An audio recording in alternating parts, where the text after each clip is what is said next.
for staying tuned. We've taken a look at conversations on the Punch newspaper. Before we move on, we're joined virtually by with our guest, Ayo Emakiome, a business analyst. Good morning, Ayo Emakiome. Thank you for joining us on the review. Good morning, good morning. Thank you for having me. Right.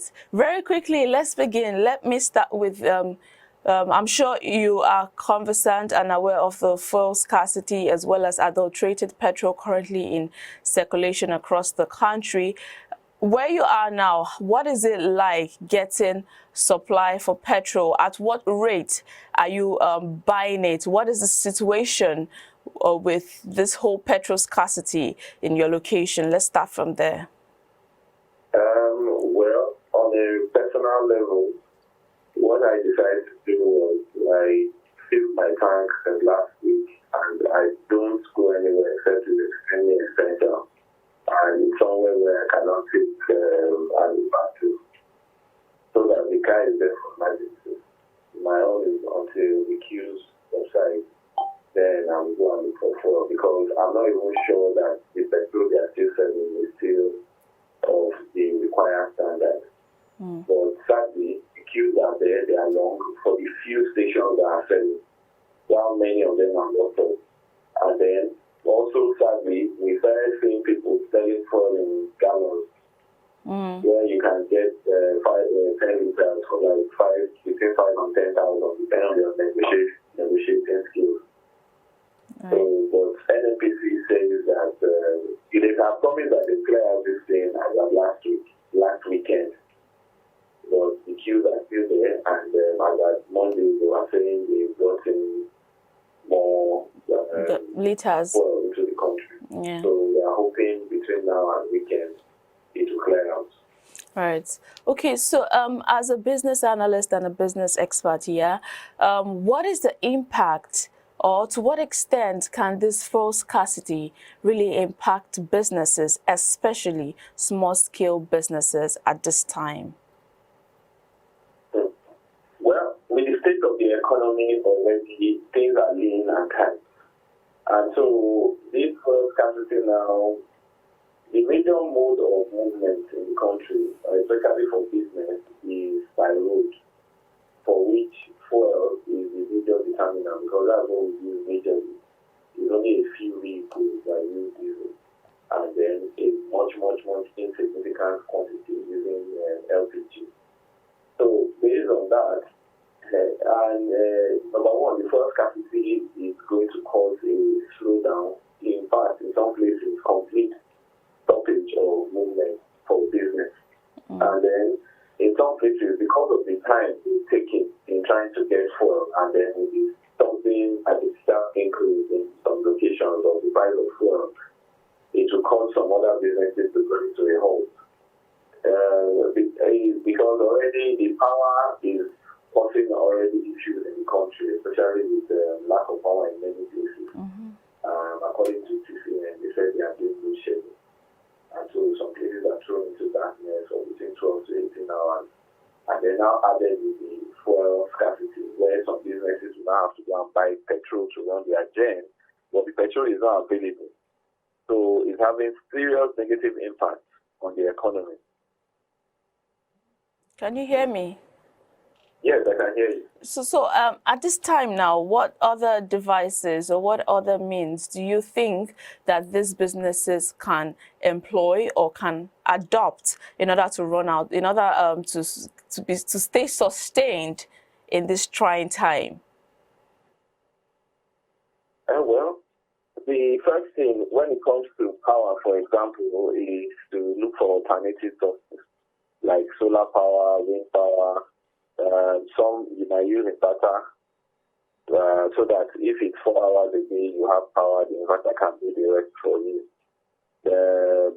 What with respect to business itself is to now look for how to diversify or be innovative in your product.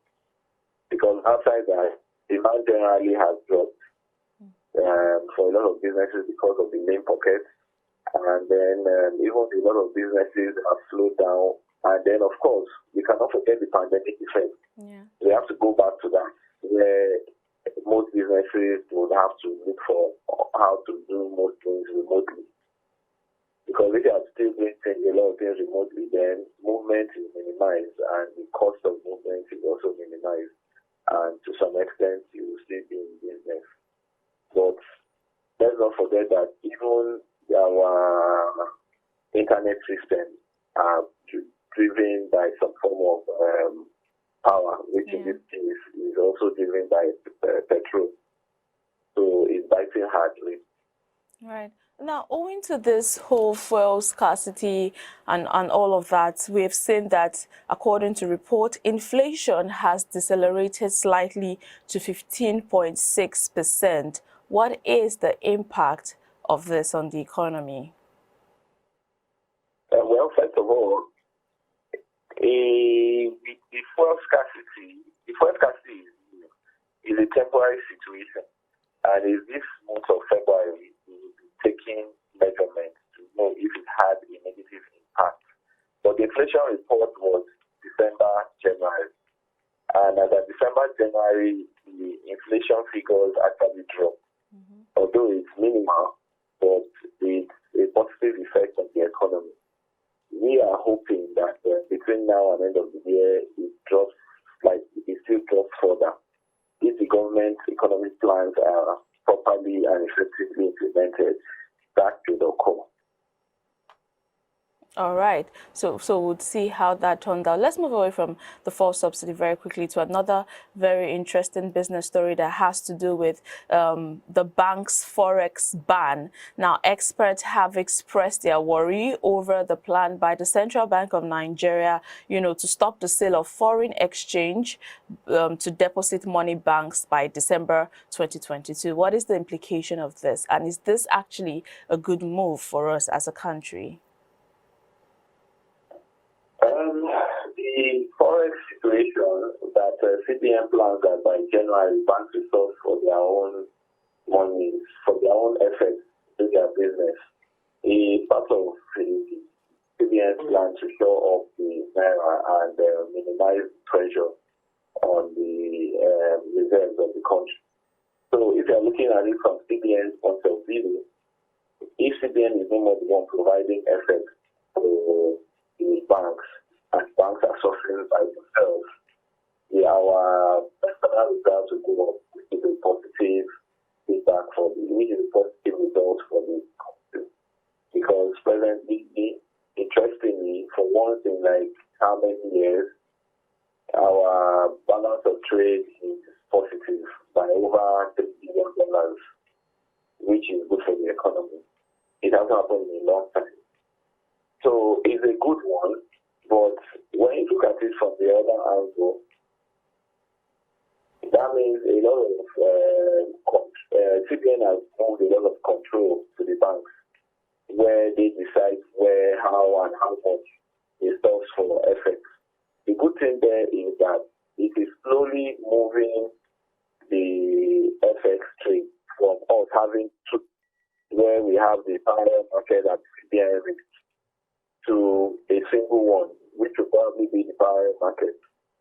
Because at that point, if banks are sourcing by themselves, they don't need to know what CBN is selling for. Businesses are already sourcing by themselves, so they don't need CBN to decide what to, how, and when they sell. All they have to do is to render their usual report. So, and when we move to a point where we have a single FX price and remove, obviously, the parallel market, there will be a unified market, and there will be some level of predictability after pricing and sourcing of FX. So the pressure on the economy in terms of foreign exchange is reduced, and then we move towards a unified pricing. It is very predictable and stable, just like we had for years in the Jonathan market. In the Jonathan era, when he was president, unlike now that we have about 3 or 4 exchanges, which causes a lot of confusion and encourages round tripping, where I can buy money from CBN and go and sell at the parallel market rate. So that would now. Are you there? Yes, I'm here. Right. So I hope you're hearing me. yes, I can hear you. I'm with you. Okay. Right. So, beyond all of this, yeah, what are some of the worries that these experts have expressed is how this decision by the Central Bank of Nigeria would worsen dollar scarcity majorly, as well as, increase inflationary pressures and fuel exchange rate stocks. How can all of this be managed if this decision is finally implemented? Presently, BDCs that buys a lot of dollars have not been buying from CBN. They source by themselves, and so far they are still in business. And it has actually minimized the pressure on the FX demand on the CBN, which automatically, directly or indirectly, minimizes the FX pressure on the economy. And I will not say it's far-fetched. Part of the reason why our balance of trade is now positive for the first time in so many years. So the same thing, if CBN implements their request to stop forex trade to the banks, then automatically the same effect will occur where the pressure on the on our reserves will minimize. And yes, at the beginning it might directly cause inflation, but over time it will minimize, it will come down. And so I don't see it as being a completely negative situation. It is actually positive. All right.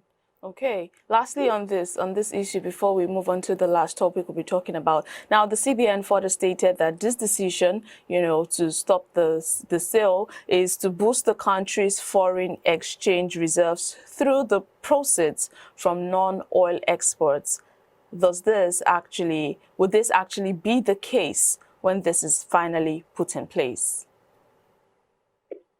Well, now CBN provides FX solely, and then banks now have to source from CBN to support the system, as in for those that want to pay school fees, for those that want to do medical tourism, then for those that are importing goods into the country. And so FX covers all that. But banks, because the pressure is not on them to source FX, they really are not fully supporting the SME sector. All they do is they will rather sell their FX to the big companies and move on. But now when they are not getting from CBN, they don't have a choice. They will now be forced to have to look for how to support businesses like in the agricultural sector and the manufacturing sector. That if they are properly supported, they would also bring in a lot of FX. Because when they now bring it in, the banks do not need to remit their FX to the CBN. They keep their FX and now have to sell. So with that one, there will be a lot of support for the SME sector, the agricultural sector, and the manufacturing sector that generates a lot of FX outside the oil and gas sector.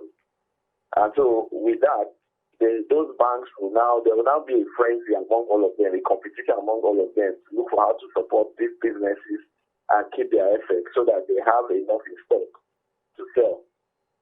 And then presently, not many banks go to source like foreign direct investment or partnerships with foreign banks to get foreign lines so as to be able to support businesses anymore like it used to be. But with this CBN situation now, banks would have been stepping out and looking for how to carry out collaborations, partnerships, and strategic alliances so that they have access to foreign lines from all these foreign banks, which they will now be using to support these businesses. Unlike before that, it was centrally controlled, so they didn't need to look for how to generate business, their effects. So it's actually a positive effect on the economy, with more foreign money coming in to support the system and grow the system. Right. Thank you so much. And then it's now decentralizing the system and encouraging banks to now carry out, proper banking and extended businesses. Right. Thank you so much for that in-depth analysis. Very quickly now, we got a report on the papers just yesterday how several researchers and other bodies, especially Oxfam, have come out to say the move to increase value-added tax, VAT, would trigger extreme poverty for a country that is still trying to stand on their feet. And this is coming just, barely we got report how excise duties have been placed on some commodities. Now, one of the reasons why they are pushing or why there are talks to increase VAT is to get more revenue. And how do we place a balance in the case where VAT will be increased to generate more revenue, and those in the country, those that are paying this tax, will not get to experience extreme poverty, like it has been put? Well, the issue is, all I see there is that this is a negative report and also a positive one. Now, Nigeria is one of the countries collecting the least VAT. And even the VAT system is not very effective. So VAT we are collecting, I'm sure, is less than half of what we are supposed to be collecting currently as it is. So, and increasing VAT in the name of generating more revenue for the country is a good and a bad thing. The bad one is what Oxfam is talking about, that it drives a lot of people into poverty. Reason VAT means the prices of things will go up. Increase in VAT, means the prices of those items will go up. So what I would recommend to a government that is thinking is that even though they want to generate more revenue, they can increase VAT, but use it as an incentive. Such that, like some countries I know of, they will tell you their VAT is 30%. But if you recycle, that is, you bring recycled items, you get a 15% rebate on your VAT. So with that one, people are getting money back, and people are encouraged to recycle, which is a positive impact on the economy. Then some, they tell you, if you take a bus instead of taking your car, there is a form of VAT rebate, and so many incentives that will grow the economy while still increasing the income of the government. That is how I expect them to implement it if they finally decide to increase VAT.